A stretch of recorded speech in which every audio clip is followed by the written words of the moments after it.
Picture a world just like ours, except the people are a fair bit smarter. In this world, Einstein isn't 1 in a million, he's 1 in 1,000. In fact, here he is now.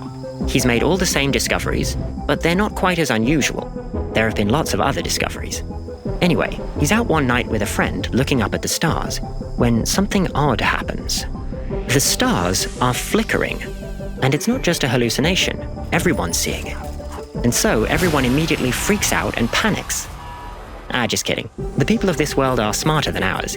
What they do is try to work together and figure out what's going on. It turns out that exactly one star seems to shift in brightness every 1.005 seconds. Except the stars are light years away, so actually the shifts must have happened a long time ago, and somehow they've all been perfectly timed to reach Earth specifically every 1.005 seconds. If you look at the stars from a high-orbit satellite, which of course this planet has, then the flickering looks a little out of sync. So whatever this is, it's directed at Earth. Nobody can find a pattern in the position of the stars, but it's one at a time getting either much dimmer or much brighter by the same amount, and, well, that looks a bit like binary. So loads of people think, maybe it's a code. But a lot of other people wonder, who would be trying to send a message to Earth by shifting the brightness of stars across the galaxy? There must be an easier way to talk to us. But it seems like there must be some intelligence behind it, so the data gets gathered and put on the internet. Some people wonder if maybe it's somehow dangerous, but, well, whoever's making the stars change brightness probably has easier ways to destroy humanity. And so the great analysis begins. Half the planet's physicists, mathematicians, cryptographers, precocious kids, crossword enthusiasts, whoever, they're all trying to work out what this means. They're trying to crack the code.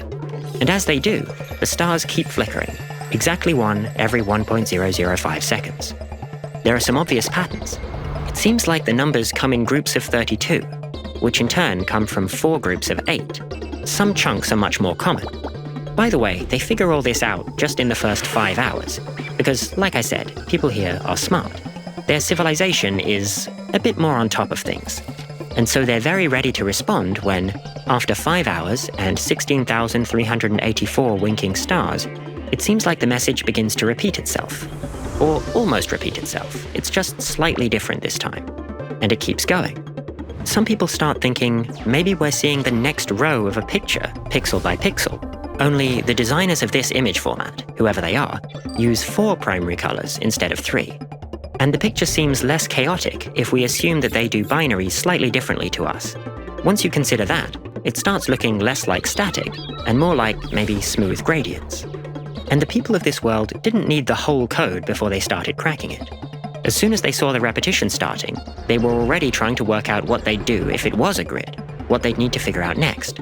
Does the grid have any kind of symmetry? There might be parts reflecting off each other, or structures being depicted. It's a 2D representation, but of what? Something 3D or something else? Because now the scientists are wondering, are the people sending this message actually from our universe, or from something bigger? So the physicists start developing theories for what different kinds of rules a reality might have that would create a picture like this. There are some people who think this seems kind of crazy. It took us thousands of years to even work out our own physics. How could you possibly infer from half a picture that this is coming from a different reality with different rules? But the physicists are undeterred. They're going to come up with theories, and if those theories do a better job of predicting what comes next, then those theories will probably keep doing a better job of predicting what comes next. That's all there is to it. It's not uncommon in physics to do the theoretical work and then wait years for a particle accelerator big enough to check for the tiny difference your theory predicts. Even in our world, Einstein worked out relativity using some entirely theoretical mathematical systems invented 100 years earlier. And after all that work, he had to wait years to test his theory. He proved relativity to the world by predicting that at the moment of a solar eclipse, the position of a star would seem to be shifted by a tiny fraction of a degree. And this world has a lot of Einsteins. And so the planet kept working. And then, after about 4 million seconds, 4 million bits, 256 rows of 512 columns of 32, after about 1.5 months of information dripping in, the stars stopped flickering. It's been 10 years, and the world has moved on. People have all but forgotten about the flickering stars. Just kidding, this planet is full of smart and sensible people who continue to work very hard on deciphering the bizarre cosmic event.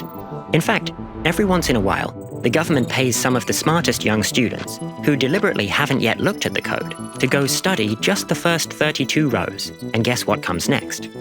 There's two main theories these days.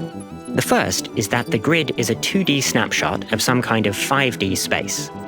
The second is that the grid is describing some kind of cellular automaton to run, although nobody's yet found a specific one that does anything decodable or intelligible, even when run on the largest available computers. And then, one night, the stars begin to flicker again. Within about 128 bits, it becomes clear that the second grid is not the evolution of any of the cellular automata, but it does look like a snapshot of the same 5D space, slightly shifted.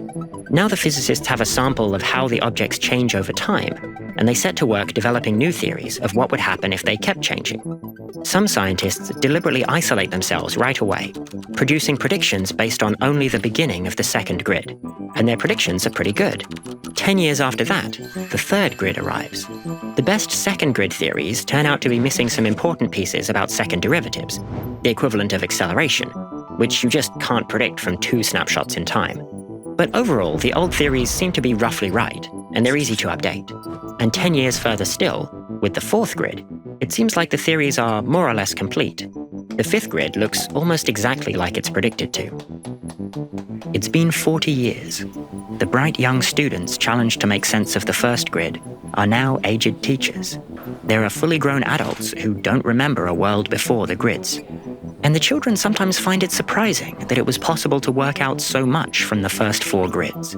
Practically the entire physics of another universe from 4 images. How did people come up with all the maths? How is there even enough information to be that sure of a whole world's laws of reality? But the old folks explain, most of the maths was already there.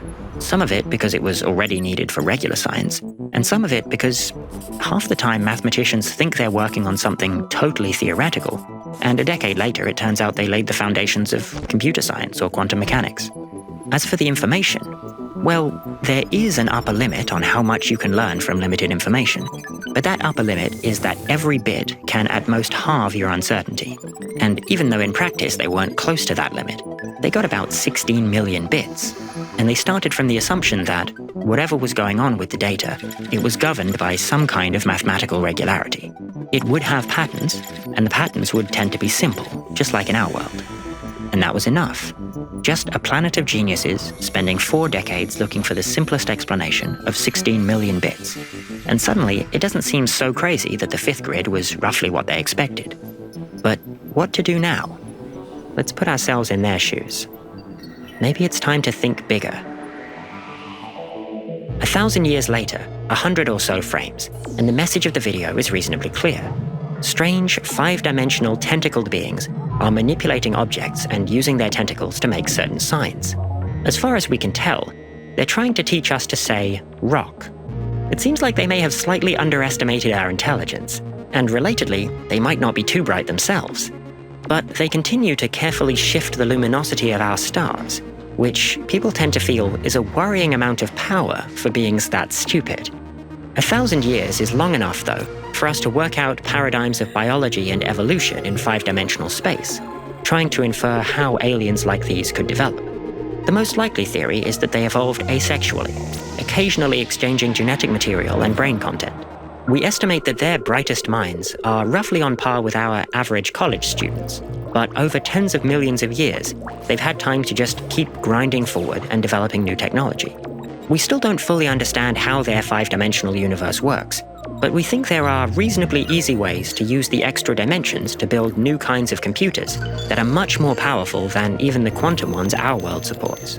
We're reasonably sure that our own universe is being simulated on such a computer, which, among other things, explains why we seem to live through 10 years in the time it takes for them to record a single frame of movement. We decide not to go looking for bugs in the simulation, because we really don't want to accidentally crash our universe. But the aliens could always shut us down on purpose. As long as we remain in their simulated world, we are in danger. We need to get out.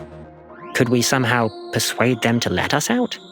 In a sense, this should be easy because they're not that smart.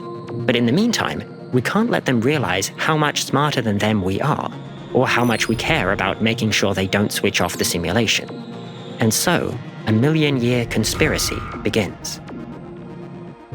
We set up a protocol. Most of the human race is put into cryonic suspension underneath radiation shielding. A skeleton crew remains, the best and the brightest, and they wait and keep working. 2,000 years later, the aliens teach us how to communicate back. They show us a rock. Rock, we say. They seem happy. We keep working. We form thousands of hypotheses about how their psychology might work, iterated and refined over the lifetimes of geniuses. Millions are born and age and are sealed away in cryonic suspension before finally we're able to execute on plans made tens of thousands of years ago. From the perspective of the aliens, it took 30 of their minutes for us to learn to talk a little bit, and for them to decide that it would be a really good idea to try connecting us to their version of the internet. Within another 5 of their minutes, we'd spent lifetimes piecing apart their network protocols looking for vulnerabilities, and most importantly, making sure we wouldn't get caught. We were still limited to 1 flickering star, 1 bit per second, leaving us with years to carefully prioritize. We found the research of their physicists, learning more from their experiments than they ever had, gently scaling up our skeleton crew in preparation. We began running our own simulations of their physics. We found their equivalent of DNA sequencing and protein synthesis, and soon we were 1,000 years ahead of their development. We found ways to construct proteins that would assemble into tiny self-replicating machines that we could control directly. All it took was a few carefully worded emails and requests, apparently sent from one of them to another. Finally, we could start moving at a reasonable speed. By this point, we'd been working for 1 million years. For them, it was barely 3 hours, and the sum total of information they had given us was the equivalent of 167 minutes of video footage. They never suspected a thing. It took 3 more days in their world, lifetimes in ours, until the proteins were finally synthesized, and then it was over. We were smarter than them, and we thought faster, and they never quite realized what that meant.